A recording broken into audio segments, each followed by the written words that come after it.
Good morning. It's Kyle Henderson of Bama Football on YouTube. Today is Thursday, March 20th. Could I get a roll tide inside the comment box? I appreciate you guys being here a little bit earlier today. I explained why I'm here a little bit earlier rather than my 10 a.m. Central Time. All my shows are at 10 a.m. Today is a little bit different, but we'll start out talking about the quarterback position. We talk about the quarterback position almost every single day, but yesterday was interesting because this young man's name was brought up, and that's Austin Mack, and here's a quote by Coach DeBoer. We'll dive into that. I also want to spend some time this morning talking about what I saw yesterday during Pro Day. Look, I'm not going to lie, and I had a video that was paired perfectly before the NFL Combine even took place, or the Alabama Combine even took place. That was talking about Alabama's 3 starting wide receivers, Ryan Williams, Jerry Bernard, Isaiah Horton.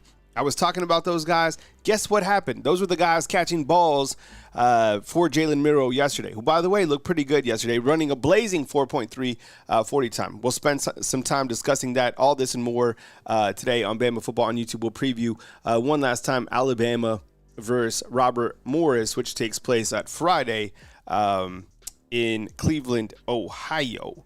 Okay? I appreciate you guys coming in. Thank you so much for being up in here. Appreciate you guys. What's up, Crimson Tide? Let me know where you're coming from. Let's get everybody checked in before we start our show. What's up, Crimson Tide Football on YouTube? What's up, Kyle? I'm ready for some football this 2025-2026 school year. Today is the first day of spring. Looking forward to season. I'm pumped, and I know you are. Yeah, man. Appreciate you being here. What's up, Gray Stoned, man? What's going on? Nick Carden, what's going on? Give us a roll tide. Kimberly, I appreciate you being here. And we got the geek up in here saying Ty is going to be a great quarterback. Let's see who else we got up in here. We got Nicole checking in earlier this morning as well. All right, so let's get to it. Jamie, what's up, man? I appreciate you. Okay, so everybody saw this yesterday, and I'm not surprised to see it.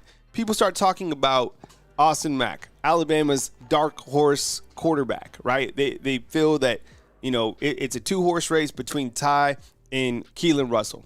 It's not the case. There's 3 quarterbacks vying for the starting position at the University of Alabama. I personally love it. I believe it too. I think sometimes we make up these quarterback competitions that could be. I honestly think there's a quarterback competition that I think is very, very tight. Let me know inside the comment box right now. Do you feel, from what you've seen, what you've heard, the small clips that we've seen from the 3 very talented quarterbacks, do you think that these guys, that there's a real quarterback competition, like a 3-way horse race right now for the starting job? I still feel that Ty is going to be the first guy that takes the initial snaps against Florida State. But it is great to hear some positive things about Austin Mack, right? Just like as it is about Keelan Russell. And we've been, going over Keelan Russell and everything that he does, every single thing that he's earned coming into Alabama. But look, Austin Mack, people haven't talked about him. Coach DeBoer yesterday on the SEC Network during its telecast of the Alabama Pro Day said this: Austin Mack was with us when he had familiarity with Coach Grubb too at Washington. This is year 3. Think about that. Year 3 for Austin, actually, in the offensive system. He's really come a long ways.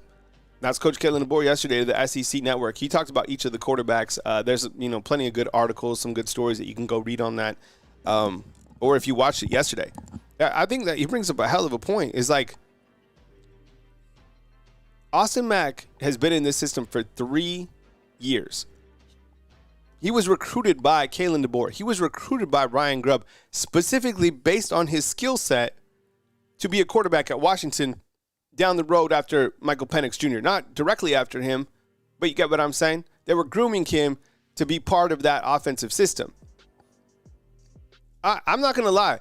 I like the way he spins the ball. There's, I think we all are kind of obsessed about the touchdown pass that he threw to Rico Scott that had a little bit of a wobble on it. I haven't seen them, other balls that are wobbly in like the 7 passes that he's thrown. Who doesn't love a big 6'6" quarterback? To be honest, I take a 6'6" quarterback over like a 5'10" quarterback. I just like a quarterback that's tall, that can see over the tackle, that can see over the offensive line. So, yeah, I really feel that we have a 3-horse race. Now, Keelan Russell, I think he's making some really good progress, and he is going to be it 100%. That's what makes it so interesting to see. And then you have Ty Simpson right here, The front runner, I talked to people that were at practice on, what was it, Wednesday? It was on Tuesday. And, I mean, they had nothing but positive things to say about Ty Simpson. In fact, the person that one particular person that I talked to that was at practice was like, I asked him, I was like, if you had to predict, like, who was going to be the quarterback, who would it be? Said Ty Simpson at this point in time. Lawrence, what's up, man? Appreciate you being here, bro. I love that you got that PhD, man. That's what's up. Lawrence, is that a real PhD? It's not a, like, player hater degree, right? Jamie, what's up, man? He says, I think it's Ty's job to lose based on the experience. On Mack throws a beautiful ball. Carlos, man, what's up, bro? Nick Harden says, definitely don't count out Austin Mack.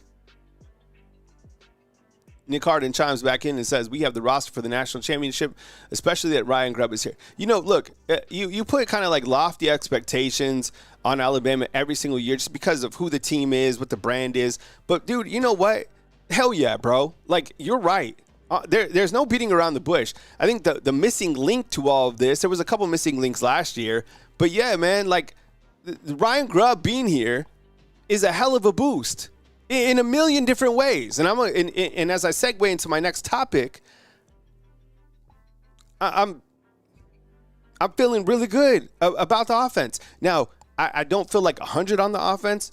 I still need to figure out a couple things, like how the offensive line is going to look. But damn, like, I like the quarterbacks, I like the running backs, I like the wide receivers. You know, I need to see production from the tight ends, and if they can figure out this offensive line, let's roll. And you got Ryan Grubb, who wants to, you know, drop the pedal down. He wants to be heavy. He wants to go hard. He wants to be aggressive. I love it.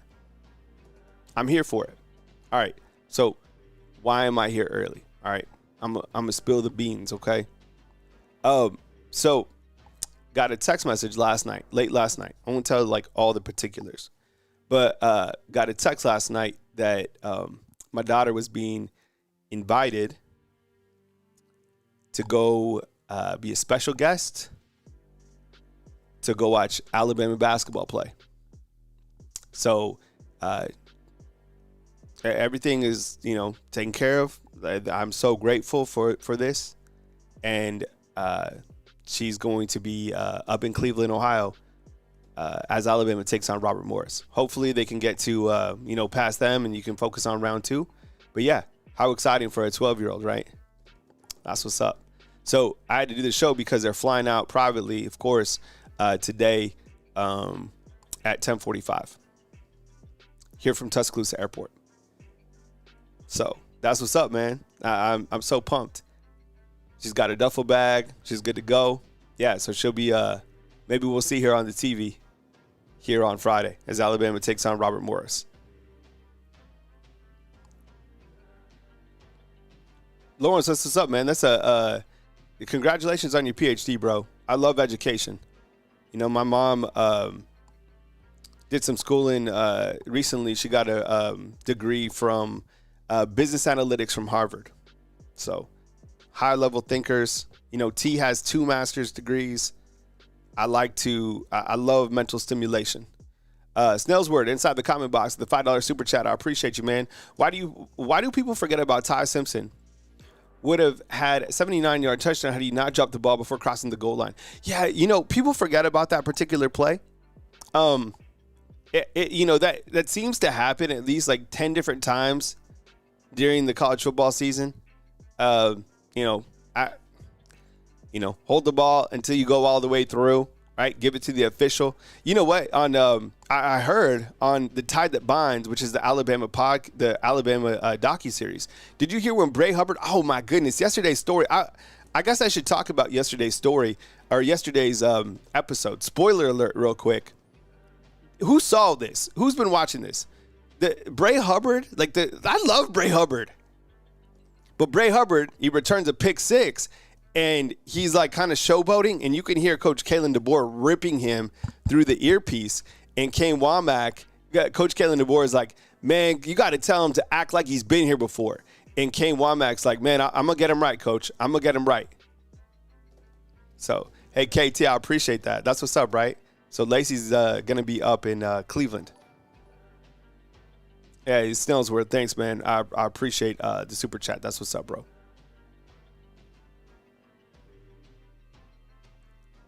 All right.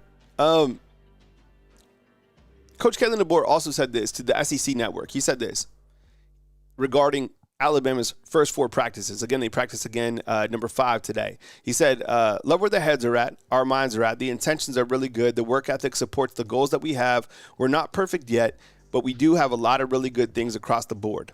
Hard to disagree with that. I think this isn't a complete team. How could they be after just 4 practices?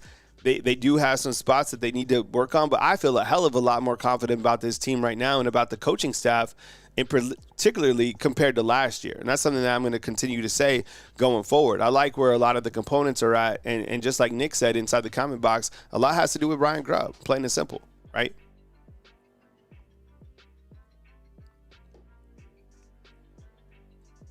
Hey, so Nick, you saw The Tide That Binds. Yeah, I recommend that you check out on Fox Nation. You go check this out. Yesterday's episode was great. One of the best parts is, and I'm going to talk about Ryan Williams and the wide receivers in just a second, but they highlight Bob Welton, who's the director of player personnel, and, man, they give Ryan Williams, some very – it was great to see kind of like that side of Ryan Williams. Like, I love Ryan Williams. Once you see yesterday, like, I think he's more humble. There's like Hollywood, and then there's like Ryan Williams. Like, it's easy to like really want to support that guy. And I love like his story coming out.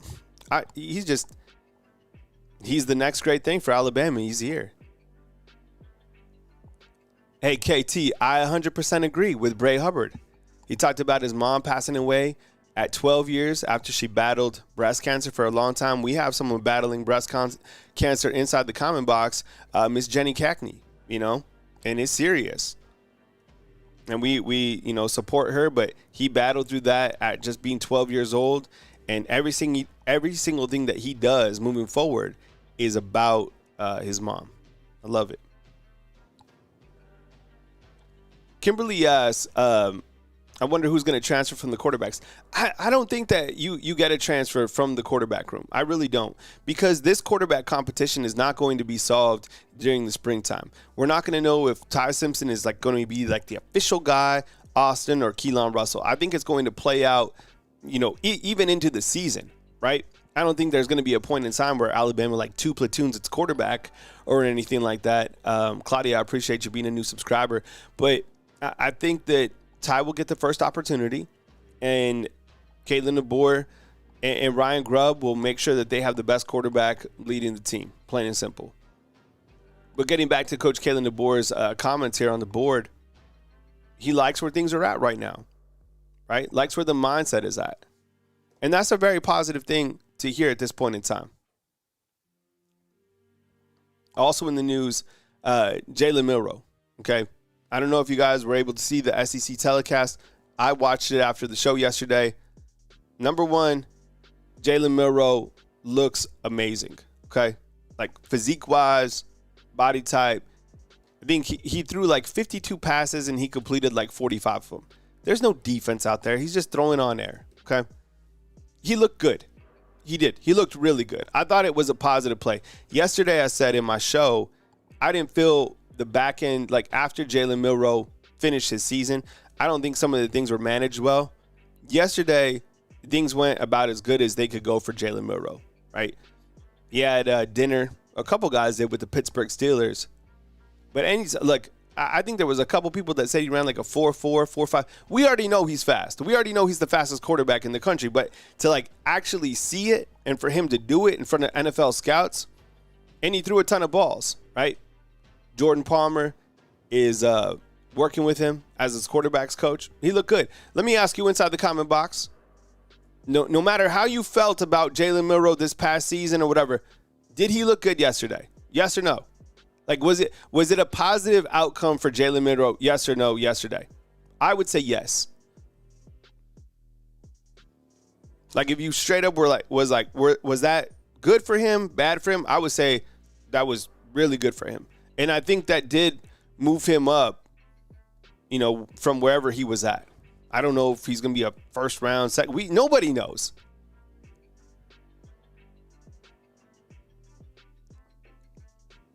That's like the biggest question in life. JTL, stop. JTL. JTL's our LSU fan.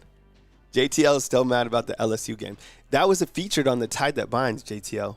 It was all about Alabama and LSU. You know who got hey, Keith, what's up, bro? Appreciate you. Yeah, man. Always show up, man. That's the name of the game. Man, sometimes I'm telling you, it's even hard for me. I'm a human being, it's like, damn, got to get to it. But there's no negotiations when you want greatness. There's not. I'm chasing greatness. I don't know what that means. Like, to me, that means consistency at this point in time. Have I personally made it? No. I'm just like you guys. I'm literally just like a month-to-month guy. But my commitment to excellence is something that I hold at a very high standard. I want to show up. I want to give my best ability, and I want to do the best that I can every single time I step on the platform. That's it. And I hope the best for Jalen Milroe. I really do. You can't really criticize his character at all. He's a good person. And they talked about this yesterday at the Tide of Bonds as well. His parents both served in the military. So when he woke up, he had to do push-ups and sit-ups. He had to make his bed. And every single thing that he had to do was based off good parenting. Let me ask you this. Does anybody inside the comment box think that Jalen Milroe doesn't have good character? Dude, the guy's like a good person. Can he quarterback in the NFL? Who the hell knows? We don't know. That's like the biggest question in life. We don't know that. But the Steelers definitely like him. Broderick, what's up, brother? I appreciate you, man. He's a good dude. That's why you want to root for somebody like that. Did he have, the best performance at Alabama? No, he didn't. Did he regress the back end of the season? Yes, he did. But we move on, and we have other quarterbacks to talk about now. Now, the interesting thing on all this was the wide receivers that he was throwing to. These are three still frames of Ryan Williams. People didn't believe that this was Ryan Williams. That was Ryan Williams. I put it on the Facebook account. People were like, that's not him. What is this, Ryan Williams AI? This is him. The guys catching the ball, along with a couple other former players who were also in the NFL or the Alabama Pro Day, Robbie Oots, who I love, CJ Dupree. You have, who else was catching balls? Jam Miller. But the wide receivers were Ryan Williams, Isaiah Horton, and Jeremy Bernard. You guys saw the footage. You can check out Tony Sukalis had footage, I think.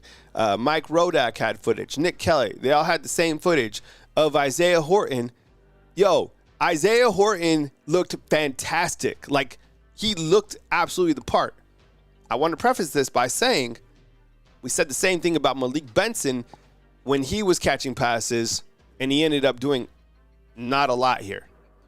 I feel differently about Isaiah Horton. I think it's going to be the three wide receivers that are going to start at the University of Alabama are, where'd that photo go?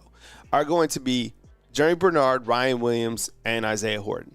Alabama has a ton of other wide receivers. How are they going to utilize them? I don't know.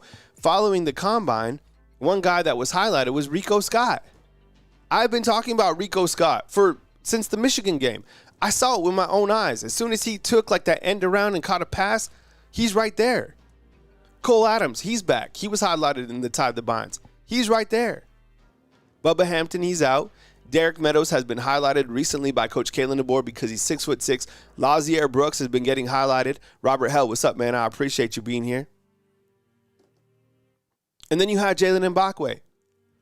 That's the most interesting thing. And people were like, well, is he going to play? How are they going to get him on the field? I don't know.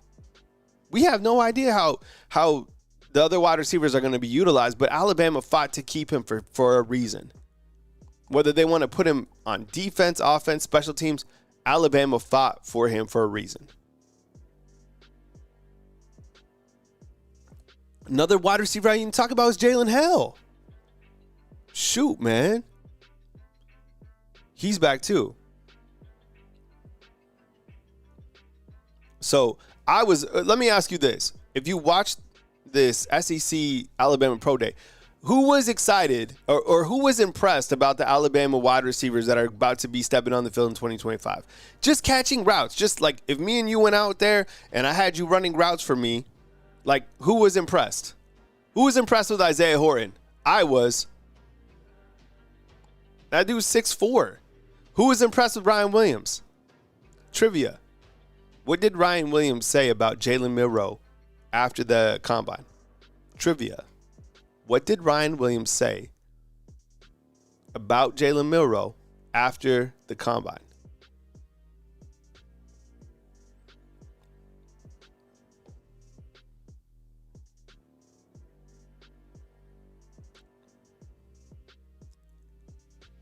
Anybody? Bueller?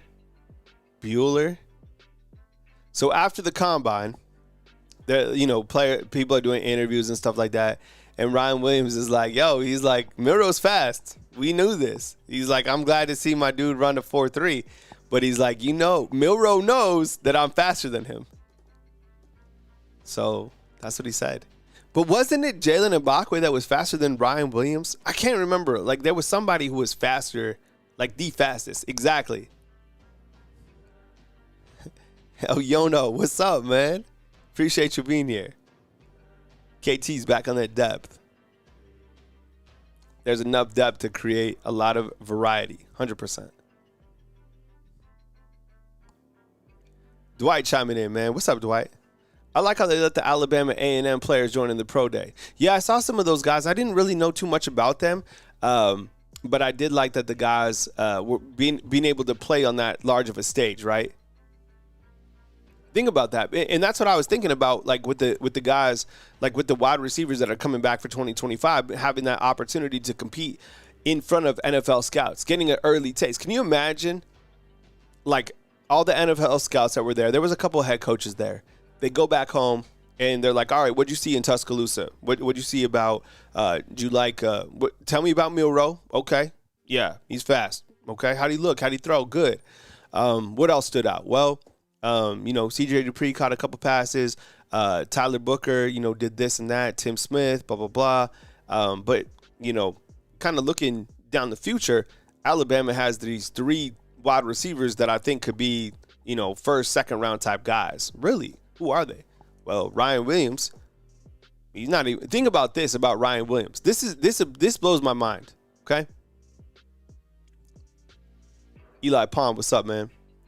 This blows my mind. Ryan Williams, who's on the screen right now, is supposed to be just getting here. Today is supposed to be his 5th practice ever at Alabama. Why? Because he reclassified. Currently, he's performing at Alabama's Pro Day. You see what I'm saying? That's how far ahead he is. Love to see it. I liked yesterday.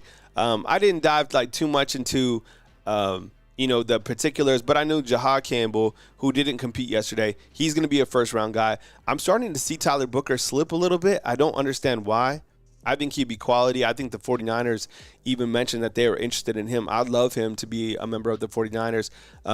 Grant Nicholson, I didn't hear too much about him, and then James Burnup. Those are 2 Alabama special teams players, and a variety of other guys finished up. And Malachi Moore said that he'll have his pro day on April 1st, dealing with whatever injury he had. Nate Oates recently said that Grant Nelson is questionable for Friday. I think that he's still in that questionable frame as Alabama gears up for Robert Morris on Friday. Highly anticipated match for the Alabama Crimson Tide, the number 2 seed in the East bracket. Now, if Alabama is able to win that game, they will play the winner of Vanderbilt and St. Mary's.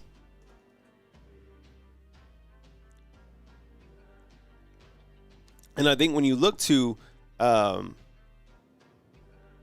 bracket, clearly Duke is going to be a team that everybody is talking about like every single year. But somehow Duke is always – something always happens to Duke in these type of tournaments. I didn't know who to pick between Baylor and Mississippi State, so I picked Baylor. Oregon is a team that is very good. I believe they beat Alabama earlier in the year. Arizona's always a tough out. They play well at this point in time. BYU, VCU, I think a lot of people have VCU as one of those Cinderella type teams. The 6-11 matchups can go either way. Wisconsin's a pretty good team. Montana has big men, right? St. Mary's, Vanderbilt, and then Alabama and Robert Morris. Out of this whole East, does anybody have like a sleeper team that you're going with in your brackets? By the way, get your brackets in. And Ricky Smith says, rest up Grant Nelson. I think you do too. I think you got to rest him up. You hope that he's 100% the rest of the way.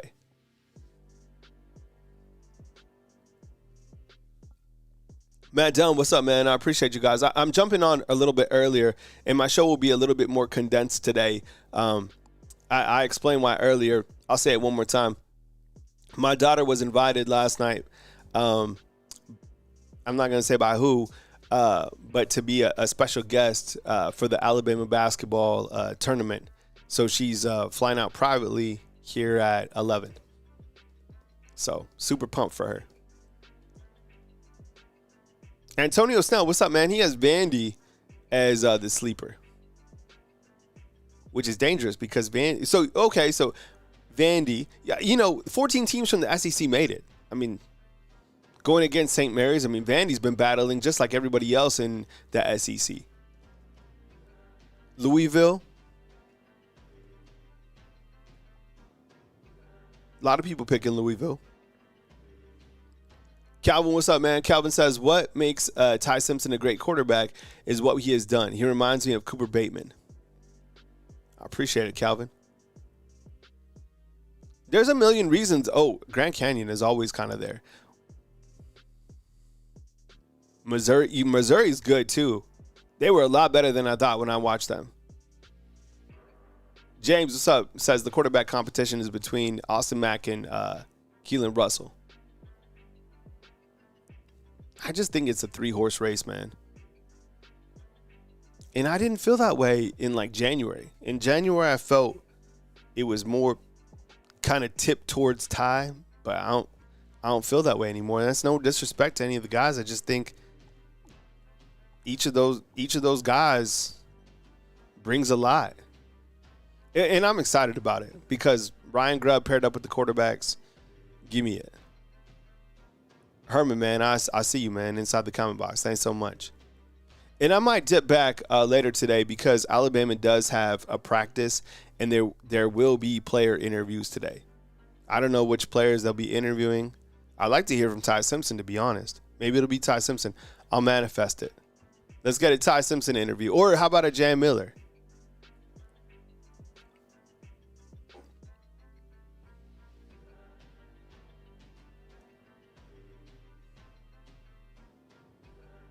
Eli Pond chimes in. It's honestly sad Ty didn't get us to start an entirety of one season. He spent the entire career at Bama and has 1 year left and maybe won't even start at all this year. Well, so he's a redshirt junior. So theoretically, he could start this year and next year and have 2 seasons. There's a lot of different reasons to root for Ty. There are. He has a live arm. He's athletic, former 5-star. We value loyalty probably more than anything at this point in time because loyalty doesn't exist. He's shown that he wants to be here at Alabama. He's shown that he wants to be a coach at Alabama. No, it's all good, man. He's been here for a little while for sure. I think a lot of different places would love to have a quarterback as talented and as well-rounded as Ty Simpson. It's just the quarterback competition is thick. Plus, one of the things that I kind of look at is Ty wasn't brought here by Ryan Grubb or by Ty Simpson. Let's face it. You recruit the guys who you feel that are going to fit inside your system. That's why I think you could, list out kind of some comparative items head-to-head. And one of the things that Keelan Russell and Austin Mack have going for them is that they were recruited specifically by Kalen DeBoer and Ryan Grubb.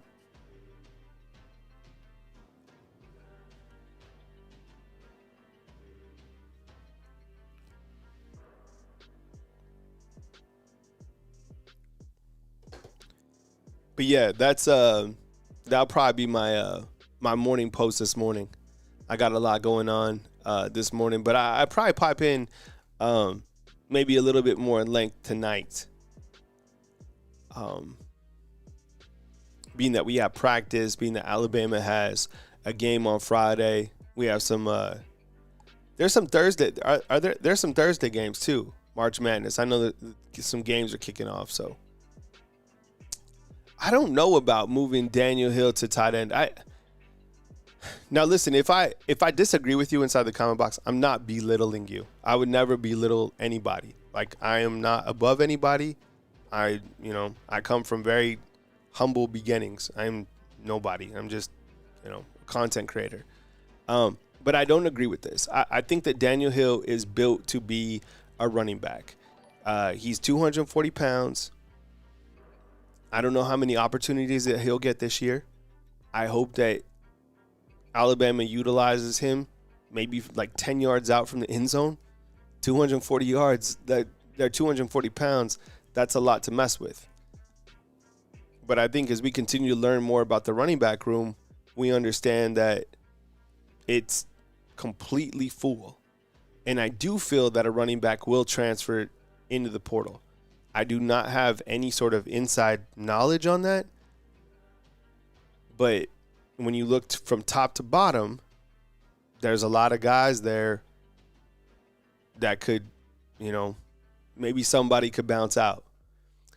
Eli Pond saying Derek Meadows to tight end. I don't know about that. I don't know if he had, clearly he has the frame. I mean, he's 6'6". One of the guys that I really felt that could have transitioned to tight end was Caleb Odom. A little bit bigger, size of 6'5". I think, you know what? Not to talk about what ifs, but I think it would be interesting. Let's just say Caleb Odom moved to tight end last year and had a whole year to kind of work that tight end position. Maybe they could add 15 pounds to him. I bet you Caleb Odom will probably be the starting tight end right now, even over Josh Cuevas. You give me a 6'5", 240-pound Caleb Odom.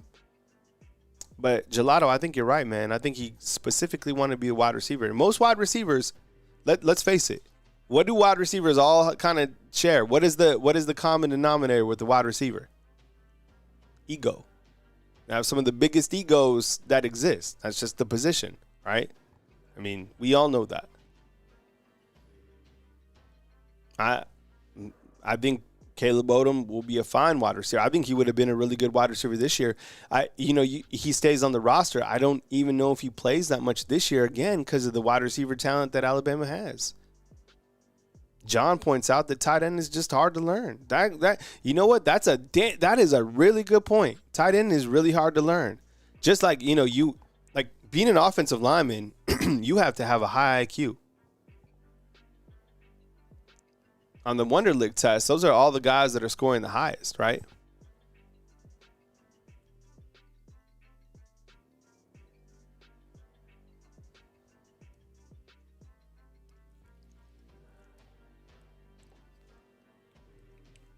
All right, well, that will conclude my AM show. Again, keep your head on a swivel. I'll probably be back later tonight.